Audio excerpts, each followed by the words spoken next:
Sudah kelihatan ya? Sudah, Bu.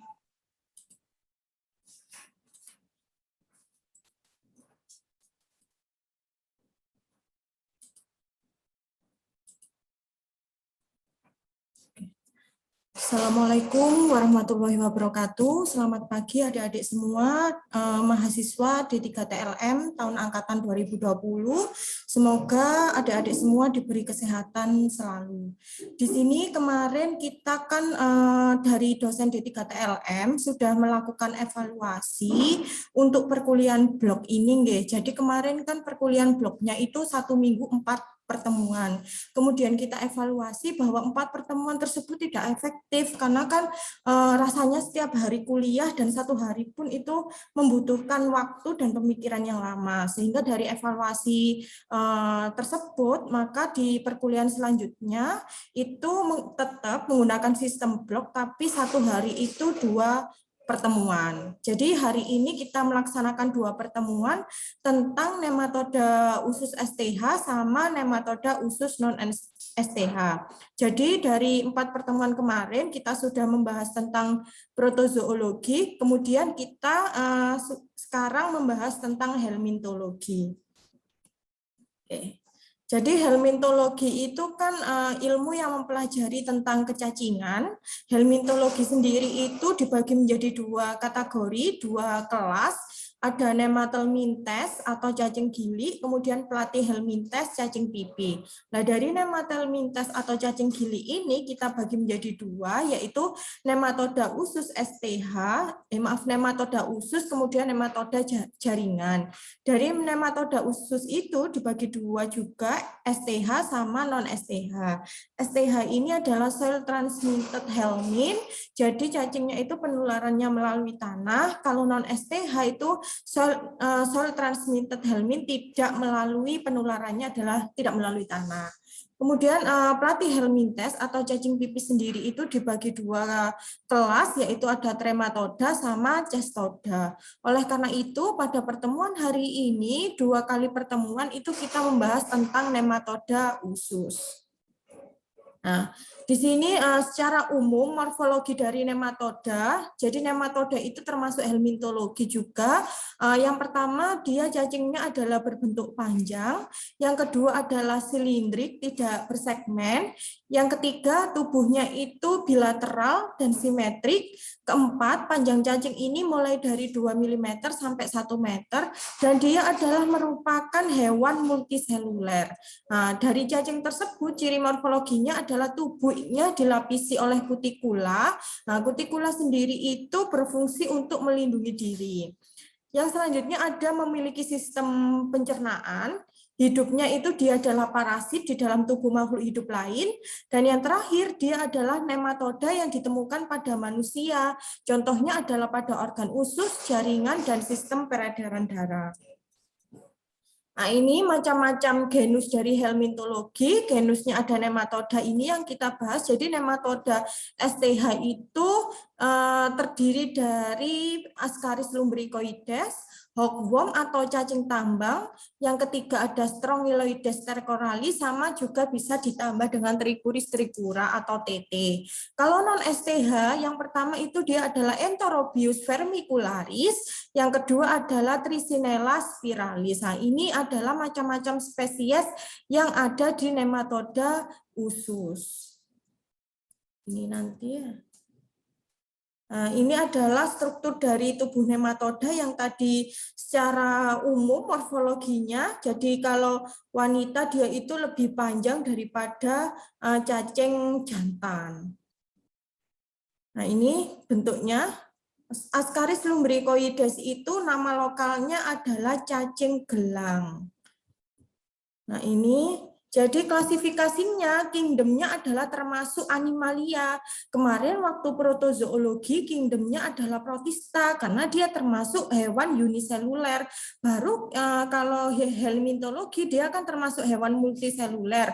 Maka dari itu, dia adalah kingdomnya animalia, filumnya adalah nematelmintes, kemudian familinya Ascaridea, ordonya Rhabditida, kelasnya nematoda, genusnya Ascaris, baru spesiesnya dia adalah Ascaris lumbricoides atau cacing gelang.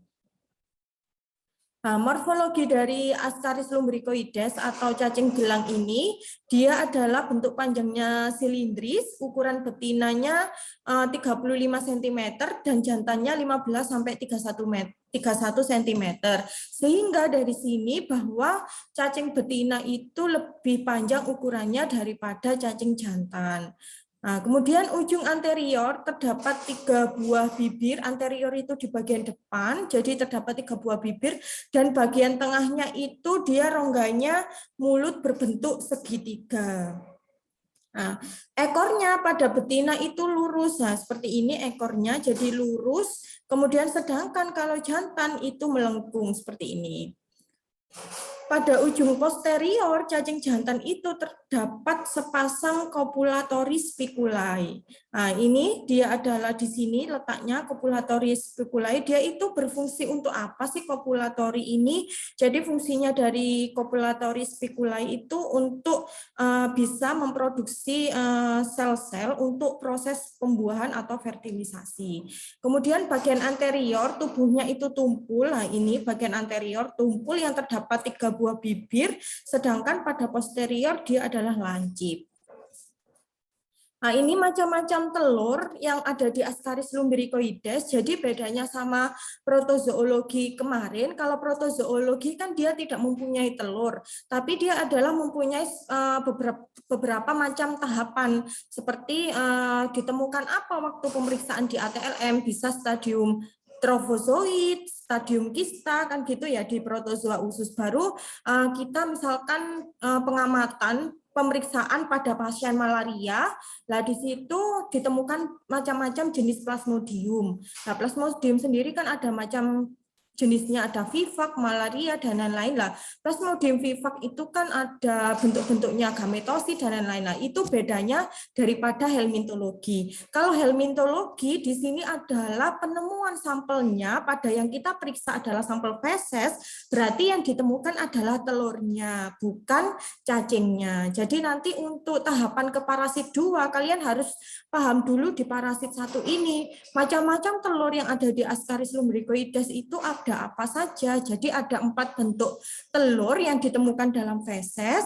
Nah, ada bentuknya seperti ini, telur dibuahi, kemudian telur dekortikasi, telur infertil ini dia tidak bisa dibuahi, gagal, kemudian adalah telur dibuahi matang. Nah, ciri-cirinya dia adalah dilapisi suatu embrio, ini juga embrio, dan ini juga embrio. Nah, di sini isinya dari macam-macam telur ini, isinya adalah sebuah inti sel. Jadi misalkan kalau pengamatan nanti waktu praktikum parasit 2, loh Bu, ini telurnya apa? Telur Ascaris apa telur apa? Nah, maka dari itu adik-adik di sini bisa belajar tentang atlas parasitologi supaya bisa mudah memahami dari gambar-gambar spesies yang ditemukan. Nah, ini untuk telur lumbricoides, telur dibuahi. Ciri morfologinya adalah bentuknya lonjong, ukurannya 60 kali 45 mikro, dan dindingnya tebal, terdiri dari 2 lapis ya. Ada lapisan luar sendiri, dan ada lapisan dalam. Jadi lapisan luar ini dilindungi oleh sebuah embrio atau albuminoid, dan di dalamnya ini ada isinya. Nah, isinya embrio yang sedang membelah. Nanti kalau waktu pengamatan, loh Bu, ini apakah telur ini ya? Jadi telur itu selalu di dalamnya itu ada isinya. Jika nggak ada isinya, itu berarti bukan telur, tetapi mungkin udara atau kotoran. Selanjutnya ada telur dibuahi matang, bahwa kalau telur dibuahi matang itu merupakan bentuk infektif dan dia isinya apa? Kalau tadi kan isinya dia berupa lapisan albuminoid atau lapisan bening, kalau ini adalah isinya larva. Nah, kalau telur tidak dibuahi, cirinya adalah bentuknya lonjong, jelas ya lonjong, ukurannya 90 kali 50 mikrometer, dindingnya dia lebih tipis sehingga dinamakan dengan lapisan albuminoid tipis. Isinya dari telur tidak dibuahi ini dia adalah isinya granula. Dari selanjutnya ada decorticated. Decorticated ini telur dibuahi yang kehilangan lapisan albuminoid. Jadi albuminoidnya, lapisannya dia sudah hilang, maka dari itu di ujung-ujungnya ini dia tidak ada seperti serabut tadi yang seperti contoh telur dibuahi matang. Karena dia sudah kehilangan lapisan albuminoid. Hospes ini kan kemarin tempat hidup parasit.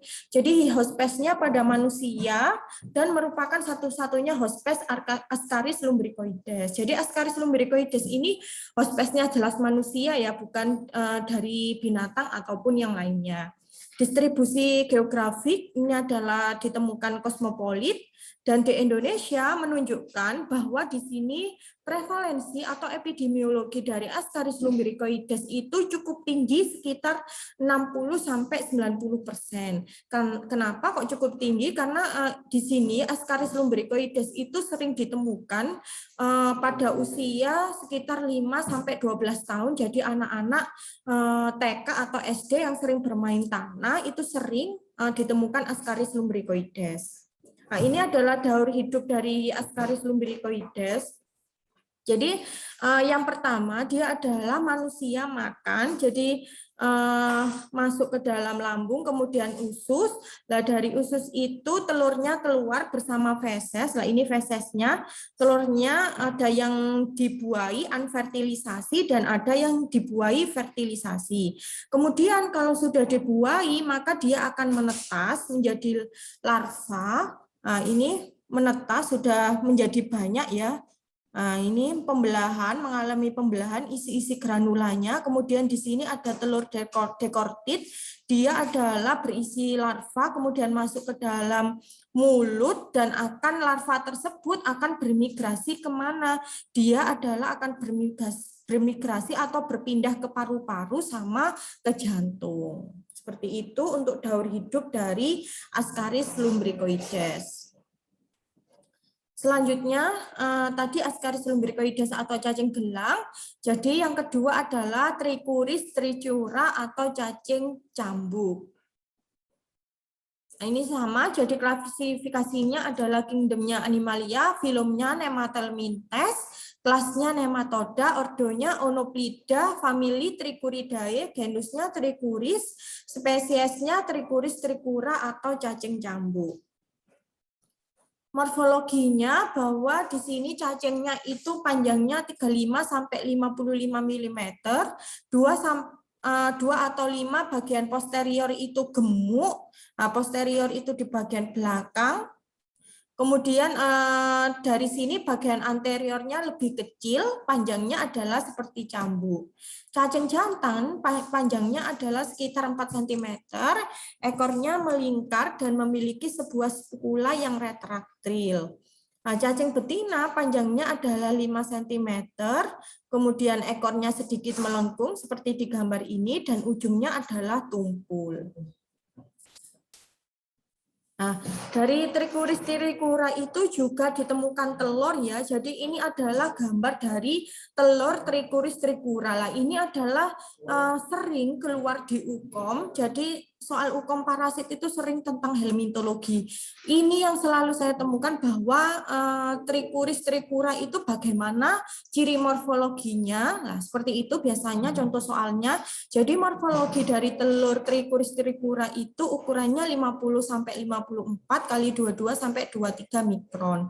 Bentuknya dia adalah lonjong dan pada kedua ujungnya dia adalah terdapat 2 buah mukoid plug seperti ini. 2 buah mukoid plug dan sumbatnya adalah jernih. Nah, dinding telurnya itu berwarna coklat. Dari warna empedu, kedua ujungnya dia adalah berwarna bening. Telur yang keluar bersama feses ini adalah mengandung telur yang tidak bersegmen dan mengalami embrionisasi dan mengandung larva sesudah 10-14 hari di tanah. Jadi telur ini jika berkembang biak di tanah, maka lama-lama juga isinya adalah larva. Nah, ini hospesnya. Kalau hospesnya juga sama manusia dan penyakit ini yang disebut tricularis. Distribusi geografiknya adalah parasit ini ditemukan kosmopolit, terutama ditemukan di daerah panas lembab seperti Indonesia. Nah, ini daur hidup dari Trichuris tricura. Jadi daur hidupnya yang pertama adalah ini telur yang dibuahi dikeluarkan bersama tinja atau feses, kemudian telurnya itu menjadi matang. Kalau sudah menjadi matang berarti dia adalah berisi larva dan infektif dalam waktu 3-6 minggu di dalam tanah. Nah, kemudian kalau bila telurnya itu sudah matang, maka akan ditelan oleh manusia sebagai hospes. Kemudian larvanya akan keluar dari telur dan masuk ke dalam usus halus. Nah, kalau sudah masuk di usus halus, larva tersebut akan menjadi cacing dewasa, turun ke usus bagian distal dan masuk ke dalam kolon ascendens dan cecum. Jadi masa pertumbuhan telur tersebut mulai tertelan sampai menjadi cacing dewasa betina itu siap bertelur di dalam tubuh kita 30-90 hari. Selanjutnya ada hookworm. Hookworm ini adalah cacing tambang. Jadi cacing tambang sendiri itu dibagi dua cacing juga. Ada Ancylostoma duodenal sama Necator americanus. Nah, ini jadi klasifikasinya juga sama. Dia adalah kingdomnya Animalia. Filumnya Nematoda, kelasnya adalah Sekernente, ordonya Stringolidae, familinya Ankylostomatida, genusnya Necator atau Ancylostoma. Jadi spesiesnya pada hookworm, hookworm itu adalah cacing tambang dibagi dua spesies, ada Necator americanus sama Ancylostoma duodenal. Nah, ini bentuknya dari masing-masing cacing Necator sama Ancylostoma. Nah, morfologinya dari Necator americanus, dia adalah berbentuk silindris dengan ujung anterior melengkung tajam ke arah dorsal. Dan panjang cacingnya 7-9 mm dengan diameter 0,3 mm. Kalau pada betina, female ini 5-11 mm dengan diameter 0,4 mm. Jadi yang lebih panjang adalah pada cacing betina. Kemudian pada rongga mulut itu terdapat bentukan, yaitu semilunar cutting plates yang membedakan dengan Ancylostoma duodenal. Jadi di rongga mulut pada cacing Necator americanus seperti gambar ini, jadi dia adalah mempunyai semilunar cutting plates. Kalau di Ancylostoma duodenal dia tidak mempunyai. Pada ujung posterior atau pada ujung belakangnya cacing jantan itu terdapat bursa kopulatrik dengan sepasang spiculae. Ujung posterior pada cacing betina itu runcing dan terdapat vulva. Selanjutnya ada morfologi Ancylostoma duodenal. Jadi yang pertama itu berbentuk silindris dan relatif gemuk. Yang kedua adalah lengkungnya itu seperti huruf C dan panjang cacing jantannya itu 8-11 mm dan cacing betinanya 10-13 mm. Dalam rongga mulut di masing-masing cacing ini dia terdapat dua pasang gigi ventral dan dia pada cacing betina itu tumpul seperti ini tumpul. Kalau pada cacing jantan dia adalah termasuk ini bursa kopulatrik. Sama juga jadi di Ascaris Ancylostoma atau hookworm ini telur cacing tambang dia adalah bentuknya lonjong berdiri tipis dan pada tinja segar telurnya itu berisi berapa 1-4 sel ukurannya 50-60 kali 40-45 mikron. Nah, selain telur di hookworm ini juga ditemukan larva. Jadi telur dan larva, larvanya itu ada larva rhabditiform sama larva filariform. Kalau larva rhabditiform dia adalah larva yang keluar dari telur dan yang kedua adalah mempunyai ukuran panjang 0,25 sampai 0,30 mm. Rongga mulutnya adalah panjang dan sempit dan esofagusnya dia berbentuk seperti kantong. Kalau larva filariform di sini adalah larva fase ini tidak makan atau mulutnya dia itu tertutup oleh esofagus seperti gambar memanjang, dan pada Necator americanus ini larvanya infektif dan mempunyai selubung yang terdapat garis transversal. Pada Ankylostoma duodenal juga larvanya infektif, mempunyai selubung tetapi tidak ada garis transversal. Hospesnya pada hookworm ini juga ada manusia, dan penyakit ini juga disebabkan oleh Necatoriasis dan Ankylostomiasis. Kalau Necatoriasis tadi, Necator americanus spesiesnya. Kalau Ankylostomiasis ini adalah nama penyakitnya, spesiesnya adalah Ankylostoma duodenal. Nah, distribusi geografiknya pada cacing ini atau telur ini adalah ditemukan di daerah tropis dan subtropis di Asia yang termasuk di Indonesia. Nah, ini adalah daur hidup dari Ankylostoma dan Necator americanus. Jadi daur hidupnya ini sudah saya konsepkan bahwa yang pertama adalah manusia makan, terus fesesnya keluar bersama telur. Dari telur itu bisa ditemukan larva rhabditiform dan larva filariform. Jadi untuk pengamatan, untuk misalkan ditemukan spesies ini itu bisa ditemukan larva atau telur. Larva tersebut dapat menembus kulit, dari kulit itu menembus ke kapiler darah, terus larva tersebut bermigrasi menuju jantung, kemudian ke paru-paru, bronkus, trakea, laring, selanjutnya adalah ke usus halus. Yang terakhir spesiesnya adalah Strongyloides stercoralis. Nah, kalau Strongyloides stercoralis juga sama, kingdomnya adalah Animalia. Morfologinya di sini adalah cacing dewasa, cacing betinanya itu berbentuk kecil atau langsing dan panjangnya adalah 2,2 mm dengan ekor lancip. Kalau esofagusnya dia adalah panjangnya 1/3 panjang tubuh, uterusnya itu berisi telur pada 1/4 bagian posterior. Nah, kalau cacing betina sendiri, kalau cacing dewasa yang dapat hidup bebas, yaitu dia adalah cacing betinanya lebih gemuk dan berukuran runcing, cacing jantannya juga gemuk dan esofagusnya dia adalah pendek, ekornya dia lancip dan agak membengkok ke arah ventral. Nah, selain itu di Strongyloides dia adalah tidak ditemukan telur spesiesnya, tapi dia ditemukan hanya larva.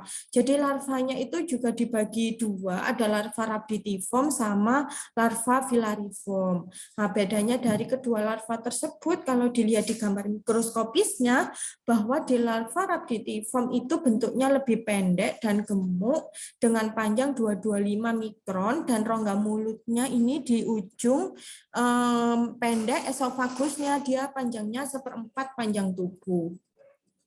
Kalau larva filariform dia adalah stadium infektif, bentuknya adalah langsing panjang, tidak mempunyai selubung, jadi tidak mempunyai selubung untuk melindungi tubuhnya. Ujung posteriornya dia bercabang dan esofagusnya panjangnya setengah dari panjang badan.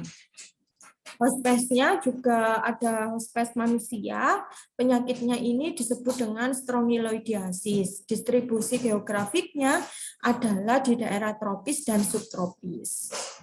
Nah, ini daur hidup dari Strongyloides stercoralis.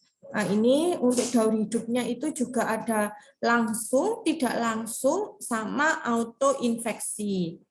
Kalau daur hidup langsung, jadi dia adalah yang pertama bahwa larva tersebut 2-3 hari hidupnya ada di tanah, kemudian berkembang menjadi larva rhabditiform dan larva filariform. Setelah itu larva tersebut menembus kulit manusia dan akan bermuara ke darah vena dan bermigrasi ke jantung kanan, setelah itu ke paru-paru, dan parasit ini jika sudah mulai dewasa di dalam tubuh kita, berkembang di paru-paru, akan menembus alveolus dan masuk ke dalam trakea serta laring. Dari situ maka terjadi refleks, pasien tersebut atau orang tersebut akan batuk-batuk dan parasit tersebut akan tertelan sampai di usus halus. Nah, kalau dia adalah tidak langsung, larva rhabditiformnya itu ada di tanah, kemudian cacing jantan dan betinanya ini akan bentuk bebas, akan hidup bermuara di organ kita, kemudian terjadi pembuahan. Dari terjadi pembuahan, maka akan telur ini akan menetas menjadi larva rhabditiform, larva filariform, kemudian akan masuk ke dalam spesies baru atau inang baru.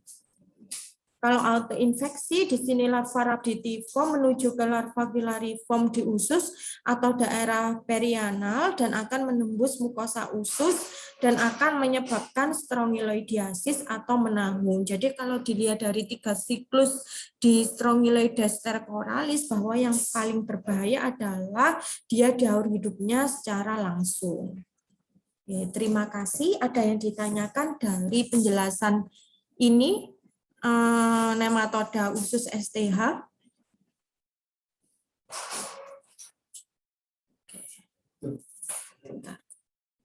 Jadi di sini kalau nematoda usus STH ini sering dilakukan penelitian oleh kakak tingkat. Jadi bisa ditemukan pasiennya atau respondennya itu di sekolahan juga pernah, kemudian ada juga di desa, dan ada juga di rumah potong hewan atau di ini dinas kesehatan yang melakukan ini membersihkan lingkungan itu loh. Nah, jadi di situ adalah responden yang pernah diteliti oleh kakak tingkat kalian tentang Ascaris lumbricoides atau ini nematoda usus. Oke. Ada yang ditanyakan tadi nematoda usus STH, ada spesiesnya ada apa saja? Bisa dijawab, disebutkan nama sama NIM-nya. Ada 3, Bu. Ada berapa? Ada 3, Bu. Apa saja? Ascaris lumbricoides. Ada hookworm sama Strongyloides stercoralis. Jadi tadi kurang satu, yaitu ini TT, Trichuris tricura. Jadi yang pertama adalah Ascaris lumbricoides. Dia nama lokalnya cacing apa tadi? Cacing gelang, Ibu. Cacing gelang. Dari Ascaris lumbricoides termasuk cacing gelang. Kemudian kalau Trichuris tricura, cacing apa? Cambuk. Cacing cambuk. Kemudian dari Trichuris tricura ada ini hookworm. Hookworm ini adalah cacing apa? Cacing tambang. Cacing tambang. Hookworm tadi cacing tambang dibagi 2 kategori. Spesiesnya apa saja namanya? Ancylostoma sama Ancylostoma. Ancylostoma sama Necator americanus. Yang keempat adalah Strongyloides stercoralis. Oke, dari situ nama-nama spesies yang adik-adik sudah pahami, kemudian dalam penemuan sampel defesesnya itu ditemukan apa saja. Kalau di Ascaris lumbricoides tadi, bisa ditemukan apa jika kalian pengamatan feses? Telur. Jadi telurnya Ascaris lumbricoides itu ada berapa bentuknya?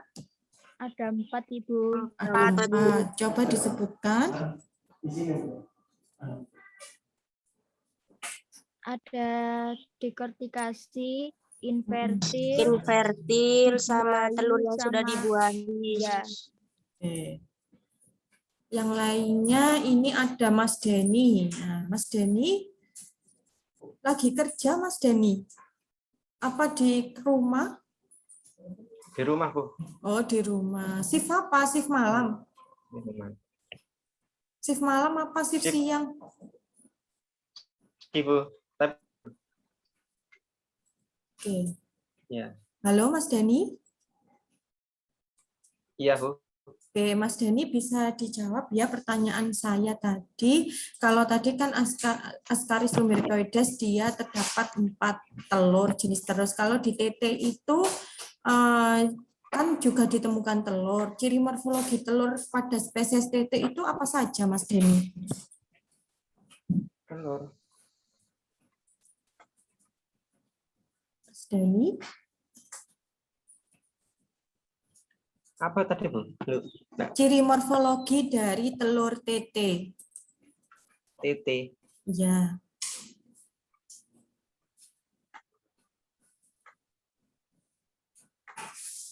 Cirinya itu, Bu. Cacing jantannya panjangnya 4 cm. Bukan cacingnya, telurnya. Oh, telurnya. Heeh. Telurnya. Oh, iya.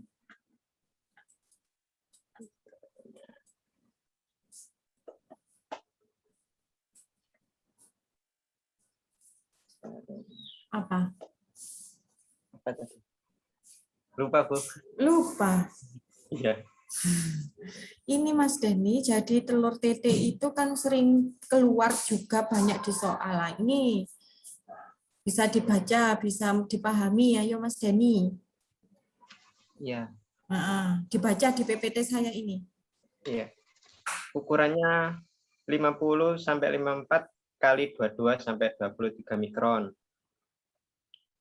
Bentuknya lonjong dan pada kedua ujungnya terdapat 2 buah mucois plug sumbat yang jernih.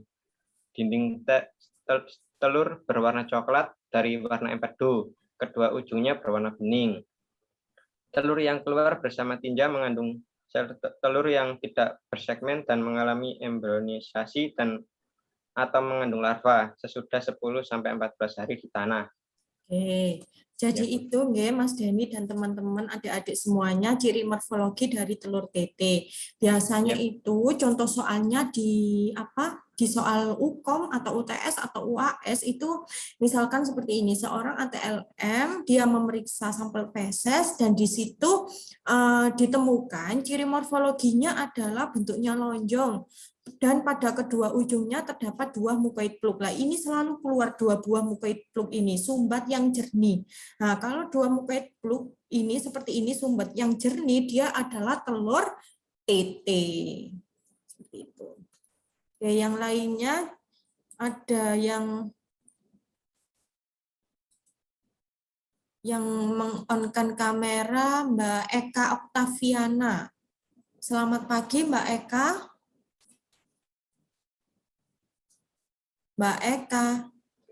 Iya Bu, selamat pagi. Selamat pagi. Oke Mbak Eka, ini yang saya tanyakan terakhir adalah tentang ini daur hidup. Jadi daur hidup dari Ascaris lumbricoides itu seperti apa Mbak Eka? Bisa dijelaskan?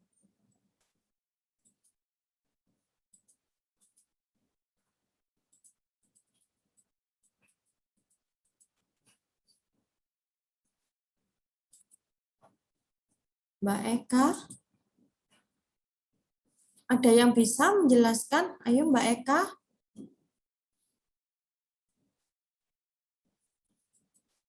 Jangan off kamera ya Mbak Eka.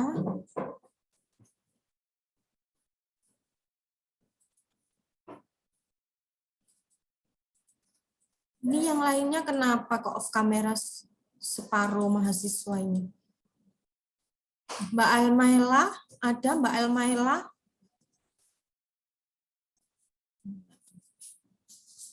Ini berarti ditinggal ke kamar mandi atau ditinggal ke pasar ya? Mbak Almaila, Mbak Ana? Mbak Iya Bu. Ayo, kalau saya panggil, kalau nggak nyaut-nyaut, berarti ada tugas sesuatu di rumah. Karena ini kan perkuliahan, jadi harap di-on-kan kamera, duduk, dicatat. Mas Gary? Nggak ada. Mbak Trisilia? Nggak ada juga. Hadir, Bu. Oke, ini nanti keaktifannya dilihat dari saya on-kan kamera juga ya. Meskipun kalian ini misalkan enggak jawab atau yang apapun, jadi dihormati, dihargai, dosennya yang mengajar itu harus di-on-kan kameranya. Supaya saya tidak ngomong-ngomong sendiri. Oke. Silakan dijawab tadi. Bagaimana daur hidup dari Ascaris lumbricoides? Ayo. Ya Bu, saya mau menjawab. Oke, dengan siapa? Priscilia Taufik Putri. Trisilia. Oke, Mbak Trisilia. Yang pertama, Ascaris dewasa di usus halus. Kemudian telur keluar bersama feses. Lalu telur berkembang menjadi embrio. Selanjutnya, manusia tertular telur Ascaris melalui mulut. Selanjutnya, telur menetas menjadi larva di usus halus. Kemudian, larva keluar dari usus halus bermigrasi ke jantung dan paru-paru. Dari paru-paru masuk ke faring atau kerongkongan dan masuk kembali ke saluran pencernaan. Kemudian tumbuh dewasa di usus halus. Oke, terima kasih Mbak Trisilia sudah menjawab pertanyaan saya, sudah betul. Jadi untuk daur hidup Ascaris lumbricoides itu saya ulangi kembali. Yang pertama adalah manusia makan makanan yang terkontaminasi, kemudian akan masuk ke dalam lambung, usus halus, usus besar, kemudian keluar feses. Dari feses tersebut keluar bersama telur. Jadi telurnya tadi ada dua kategori ya, ada telur yang dibuahi sama yang telur tidak dibuahi. Dari telur yang tidak dibuahi sama dibuahi tersebut kemudian akan melakukan fertilisasi. Dari melakukan fertilisasi maka telur tersebut akan matang dan akan masuk ke dalam mulut manusia, makan bersama makanan tadi, akan bermigrasi. Telur tersebut bermigrasi ke jantung, kemudian paru-paru, alveolus, bronkus, trakea, serta laring. Seperti itu untuk daur hidup Ascaris lumbricoides. Pertanyaan saya yang terakhir, silakan dijawab juga. Untuk Strongyloides stercolaris, tadi kan tidak ditemukan telur, tapi ditemukan sebuah apa? Silakan dijawab. Larva Bu, Filarium ataupun Rabidiform. Terima kasih Mbak Tarisa Suci. Jadi larva ditemukan larva Rabidiform sama larva Filariform. Jadi di nematoda usus STH ini yang hanya ditemukan telur itu spesiesnya yang pertama ada Ascaris lumbricoides, kemudian yang kedua ada Trichuris tricura, kemudian yang ketiga itu sudah ya ada Trichuris sama Ascaris. Kalau yang ketiga hookworm sama Strongyloides ini ditemukan larva. Larvanya ada larva Filariform sama larva Rabidiform. Oke, ada lagi yang ditanyakan dari sini? Kalau tidak ada, ini saya lanjut ya ke nematoda usus non-STH. Sebentar, saya stop share dulu.